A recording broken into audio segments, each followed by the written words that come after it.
Tonight on News 46, a vehicle versus fire hydrant accident occurred last night. The Kiwanis Black Tie Fair was a big success. And the Pahrump Valley Chamber of Commerce cuts another ribbon. News 46 starts now.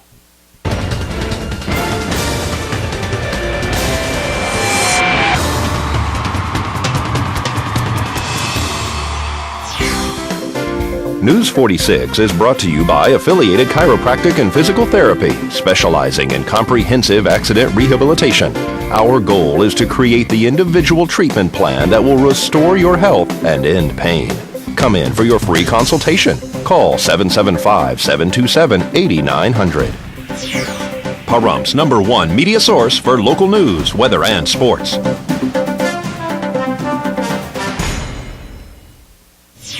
Good evening. It's Tuesday, March 15th, 2011. I'm Rick Vale. And I'm Rhonda Van Winkle for News 46. The decision has been made as to the question, should the town board be disassembled? Nye County Commissioner Joni Easley said that no action should be taken in this matter, and the town board agreed. The final vote was 4-1 against. This special meeting will be aired in its entirety tomorrow at 7 p.m. on channel 46.4. And one woman was transported to Desert View Hospital after losing control of her vehicle on Mance just off Highway 160 last night. Last night, right before 7:15 p.m., a single vehicle accident here on Mans near Highway 160. Pahrump Valley Fire and Rescue arrived on scene along with Nye County Sheriff's deputies to find a car who had careened off the roadway, apparently losing control around the corner on Mans Road, sliding sideways over a ditch and up an embankment, actually striking a fire hydrant. Pahrump Valley Fire and Rescue transported the woman and only occupant of this vehicle with possible spinal injuries. Nye County Sheriff's deputies are investigating the cause of this accident. This is Deanna O'Donnell on Mans for News 46. Now, after inspection by the Pahrump Valley Fire and Rescue, it was found that no damage was actually done to the fire hydrant. And emergency crews responded this afternoon to a two-vehicle accident at Leslie and Irene. Deanna O'Donnell was there. Nye County Sheriff's deputies and Pahrump Valley Fire and Rescue were dispatched to a two-vehicle accident here on Leslie and Irene approximately 1:15 this afternoon. Nye County Sheriff's auxiliary units also were dispatched here to block traffic in both directions while deputies investigated the cause of this accident, which required one woman to be checked out on the scene and decided not to be transported. Both vehicles collided here at the intersection, one of them running into a fence. All three people inside that vehicle, which included two women and one child, were uninjured in this accident, as well as the other single female driver of the pickup truck. This is Deanna O'Donnell on scene at Irene and Leslie for News 46. Is the Yucca Mountain project completely dead? Not according to some. A meeting to gain support was held at the Pahrump Valley Historical Museum on Saturday. News 46 has more. Our issue with Yucca Mountain is that there is a law. Congress passed the Nuclear Waste Policy Act in 1982. They amended it in 87. Congress, the administrations, various administrations have been following that law for the last 30 years. And now the administration has decided not to follow that law. Until that law is changed, our view is that Yucca Mountain needs to go forward. It isn't dead. There's action in the U.S. Court of Appeals, and there's action in front of the NRC's licensing board. Yeah. So it isn't over yet. It isn't over yet. So we're going to be challenging what the administration has put forward then. Well, we're already a party to the licensing proceeding. That means that we have raised issues and we're allowed to submit briefs, whatever, arguments to the licensing board for or against various positions. We're talking to the people who are suing the government in the court, but we don't have any court action. There's a couple other states that are actually have started a lawsuit together, I believe, against closing Yucca Mountain. Yes, the states of South Carolina, which has the third largest number of nuclear plants and spent fuel in storage. It also has a Savannah River site with defense high-level waste, and the state of Washington, which has defense high-level waste and one nuclear plant. They're together in suing the federal government, the administration, Department of Energy, and the Nuclear Regulatory Commission. What are we going to be talking about here today? That's a good question because I didn't know about this meeting until yesterday, so I'm going to follow Dan's lead. It's perfectly safe where it is for a short time period. The spent nuclear fuel is in pools at reactor sites, and when the pools are full, it's moved out to concrete and steel dry casks, and it's stored on site.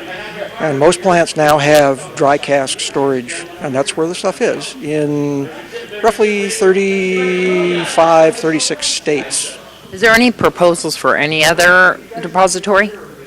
No. The administration set up a Blue Ribbon Commission. The Blue Ribbon Commission is due to report next year, 2012. The recommendations they make would be subject to somebody thinking about them and proposing new legislation. And so I expect it will be 4 to 6 years before there's any real idea of what might come next. And we'll have more on this story in the coming days. Good. Well, coming up, we'll join the Chamber of Commerce as they celebrate a ribbon cutting. And the Pahrump Nugget played host to some heavy competition. We'll have all this and more right after the break. Please keep it here.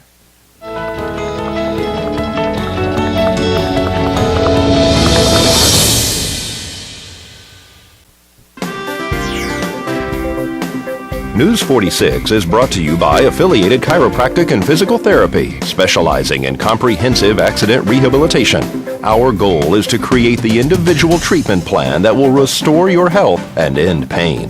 Come in for your free consultation. Call 775-727-8900. Welcome back to News 46. The Pahrump Valley Chamber of Commerce welcomed another new member today. VW Allstate cut their red ribbon and spoke to us about how Pahrump has welcomed the couple from New Jersey with open arms. I would like to thank everybody for coming out to today's ribbon cutting. We're here with the VW agency Allstate, Catherine Weil and Ron Vance. I'd like everybody to thank them for coming and becoming members of the Chamber. Thank you, Mike. Thank you. All right. We're ready? And we cut the ribbon.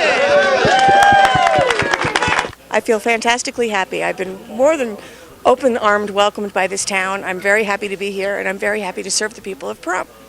And Ron, where do you guys come from? We come from New Jersey. We moved here November 1st, so we've been here 4.5 months now. I had the wonderful opportunity of talking to Catherine on a separate occasion and finding out that you guys found this opportunity here in Pahrump. How you like it? I love it. It was like it was meant to be. It was like somebody else was involved, and sometimes when the stars line up, you got to listen. So we did, and we're loving it. We think we made the perfect choice. How's the business going? Good. Excellent. You know, it's times are tough right now. We realize, unemployment's around 17%, but we're doing well. Thank you. Tell me some of the things that we have to offer here at your agency. Well, we provide the standard, the car, the home, and the autos, and the business insurance. And we also do life insurance and fixed annuities. And my goal, especially in these hard times, is to make sure people aren't paying for something that they don't need, but at the same time make sure that they are paying for the coverage that they do need. Tell me some of the things that you enjoy about selling Allstate. The people, and I think, I'd like to say thank you to Kay Valdez. She's the one that put the agency together. She was here for 10.5 years, so special thank you to Kay. Just meeting the people, and working with them and being able to help people. That's what it's all about. You're so happy to become a chamber member. Tell me what that means to you. The chamber opened a lot of doors for us. The chamber, we were able to walk in there and meet all kinds of people right at the starting gate, which is something I would have taken months to have to do on my own. So being a member of the chamber really was beneficial, and I would encourage everyone to do that. And contact information for our new Allstate agency here. Yeah, well, we're at the Albertson Shopping Center. We're between Levinson's and Porta Subs, and the telephone number is 775-751-8228. Wonderful. What's the hours of operation? Do you have a website? The hours of operation are Monday through Friday, 9 to 5. We also are open on Saturday from 9 to 1. And I'm able to come in the afternoon if somebody can't make those hours. They just make a special appointment with me, and I'd be glad to come in and see them. Our website is currently under development, but they can still go to allstate.com and get the shell. Wonderful. Thank you so much, guys. Thank you. Thank you. Congratulations. Thank you. Again. The Kiwanis Club Black Tie Affair was a huge success and raised money for a good cause. News 46 was at Mountain Falls Saturday night and spoke to Jennifer Wade and Reva Braun about the event. We're here at Mountain Falls for the Kiwanis Black Tie Affair. We're going to speak to Jennifer Wade and Ariva Braun. We're having a fun night of dancing, food, and entertainment, and this is our fundraiser to fund our scholarships for the high school students this year. Ariva, I know you're the new president. How's it going this year? Wonderful. We have a great group of people who were working with us this year, and that silent auction is to raise $3,000 for scholarships, all going to the high school. So tell everybody a little bit about Kiwanis. We're a service-based organization, and we do any community service here in the community. We do lots of fun things. We used to do the Easter egg hunt, and this year we're doing something else instead. Halloween Safe Night is ours, and our wonderful Black Tie Affair, which is our fundraiser. And we sponsor 3 youth groups. We sponsor the Key Club at Pahrump Valley High School, Builders Club at Rosemary Clark, and the Action Club, which is our adult group for our disabilities. And we have terrific kids at J.G. Johnson. We do have a 4th group. I know, Jennifer, you used to be the president. How's it going from last year compared to this year? Do you know? We're doing good. You know, it's a team effort, so it's, you know, all of us working together, and, you know, she gets to kind of run the reins this year, but I'm helping out with Black Tie and supporting her in every way I can. Wonderful group. And this evening, what are we looking forward to?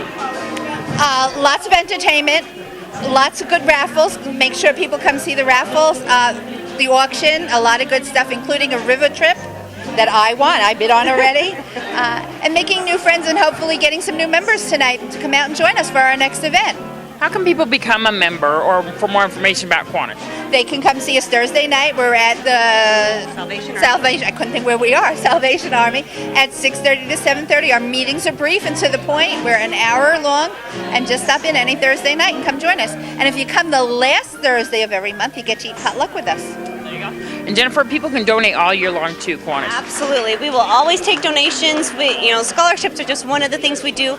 We constantly are going to any needs in the community, you know, families in need, the canned food drive. So as needs come up, but that's only with funding. So if they want to donate, they can stop by at the club or contact me at my office at American Family Insurance. And, you know, it is tax deductible. We are a nonprofit 501c3 group.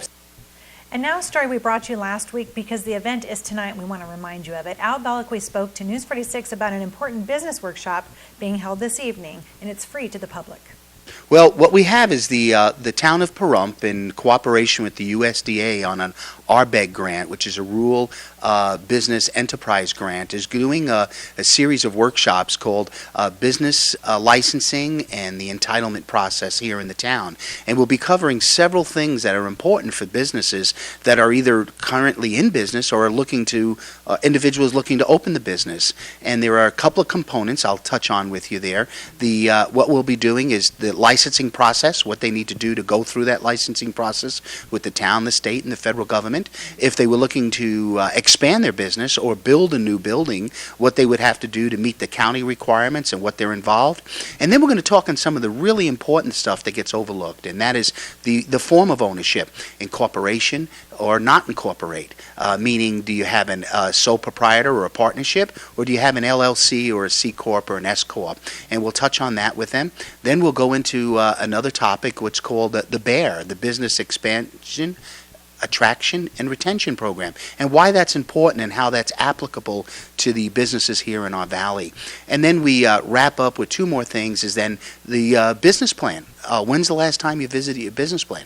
Or do you have a business plan, and are you starting a business? And it's time with the economic challenges that we've gone through is to reassess those business plans and adjust them. And we have several handouts and folders that'll do that. And then the most important thing is what we conclude with is how do you do your own balance and your profit and loss, and how to do it on a monthly basis. We've formulated the workshop so it's given to them like paint by colors, numbers. You remember those days you had those paint shops? Well, we'll show them how to do their financials and a paint by numbers or financials by numbers so they could better understand and judge the wellness of their business as they go forward. And this is all going to be done by the USDA along with the economic development right here in Pahrump. Who's going to be putting on the seminar? I'll be the instructor for the seminar, and I'll be doing that on the 15th of March and the 28th of April. We'll be doing 2 separate days. We're doing 2 classes a day at 10 to noon at the Town Annex, and then from 6 to 8 p.m. in the evening at the Town Annex on the 15th of March and the 28th of March. I'll be handling that class. We'll have a couple of breaks. We'll have plenty of handouts. We'll be providing them with a PowerPoint presentation and all the information so they could actually take something home, and then we conclude with a question and answer session. They could contact the town office, and that's at 775 area code 727-5107. My extension is 302, or my business technician, Missy Arms, is 312. And I would ask that people call in RSVP. It's not necessary, but I want to make sure I have enough packets and handouts for everybody. Now, for the past 3 years, the Nevada State Weightlifting Championships have been held here in Pahrump. And every year, world records have been broken and set right here at the Pahrump Nugget. News 46 has more. I'm with Bill Prince, and we are at a weightlifting competition here at the Pahrump Nugget. What's this officially called? It's called the Nevada State Championships, run by the WABDL, which stands for World Association of Benchers and Deadlifters. And this is the 3rd time we've held this in Pahrump? Right, this is the 3rd time. And I know that we have broke all sorts of world records here, including yourself. Well, this year I didn't do too good, but I have in the past. Yes, there's been quite a few, and all the lifters are mainly, they come here from like Utah, California, Arizona, and around the surrounding states. It's a wonderful thing. I know that we have a weightlifting team here in Pahrump that works out a lot together, and is that the reason why we decided to bring this event here? Pardon? I didn't get that. Is that the reason why we decided to bring that event here? Because you guys, your group? The reason we got the event here, it used to be held in Elko, and the guy that held the meet up there, after 3 or 4 years, he decided at the last minute not to have it, so we took it over down here. Wonderful. Yes. And for more information, or if people would like to join your guys' group here locally, how can they do that? They can contact Gary Miller or myself, and I'm in the phone book, or at First Move Fitness. A lot of people work out up there. So you guys do kind of station at First Move Fitness. I know you guys have your team from there. Yes, a bunch of us. Gary has a gym at his place, and a lot of us go over there, but we go to both places. So is there a website for people to keep up to date on the scores and what happened here today? Yes, there is. It's called the WABDL. And people can go to that website to find out all about it. Yes, they can, and the results will be posted for this meet in about a month. Thank you so much. You're welcome. Is it me, or is it really starting to get a little hot in here? It is warm. We haven't turned the air on yet. I've noticed, it's been heating up. Yeah, well, we had an 80-degree high today, and it looks like we're going to have another one coming up. But then we're going to have this jump right down into the really cold temperatures yet again. Oh. Don't go anywhere. We got your 7-day forecast coming up right after this break.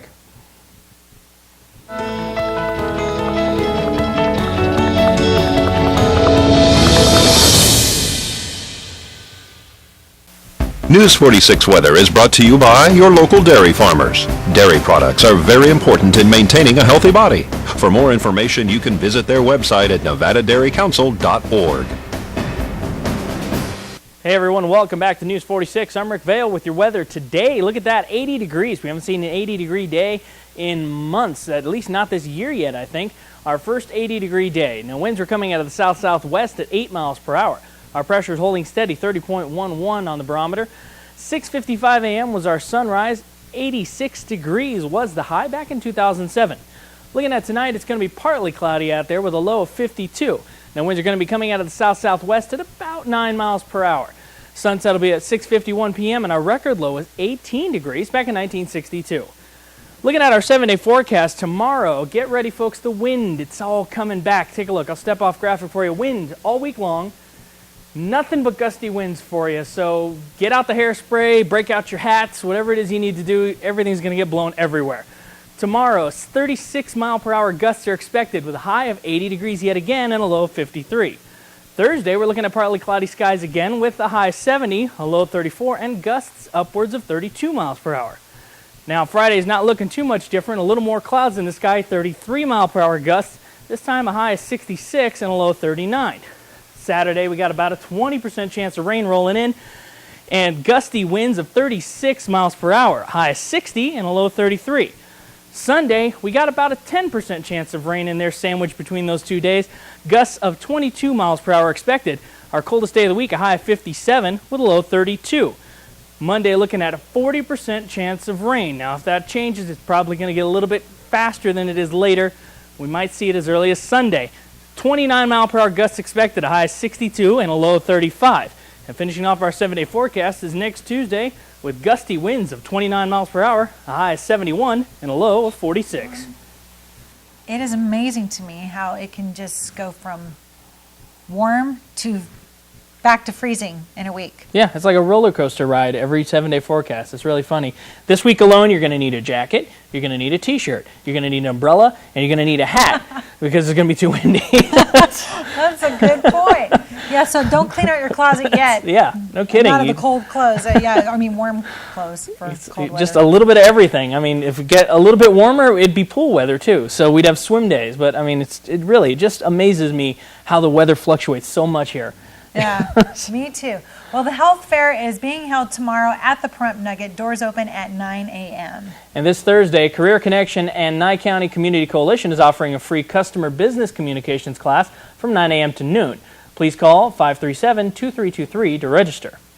And as we've mentioned for the last few days, the Salvation Army is trying to help the victims of the tragic earthquake and tsunami in Japan, and they would like your help.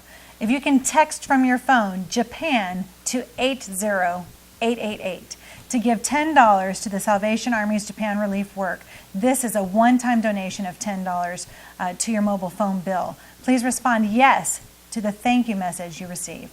And this is really important because, I mean, these people over there, they've lost their homes, they have no place to live, they're freezing to death because it's like 20 degrees out there, they're getting snowed on with no electricity, no water, no heat. I mean, it's absolutely terrible. And I didn't realize that it was cold there, yeah, too. it's winter there for them right now. So I mean, it was snowing while the tsunami was coming in. So I mean, it's just absolutely horrible for these people. And I mean, the death tolls in the tens of thousands is expected. And $10 is not a lot for each person. And sometimes it is, but you know what? The widows might. Give that $10 to help somebody else. Absolutely. It adds up to a lot to them. Now, folks, if you've missed any part of this newscast, you can watch it all again on our website at KPVM.TV. And that being said, that's going to do it for this edition of News 46. I'm Rick Vale. And I'm Rhonda Van Winkle. From everyone up here on the Hill at KPVM, we wish you a safe evening. And we'll see you here again tomorrow night. Till then, good night, Pahrump. Good night.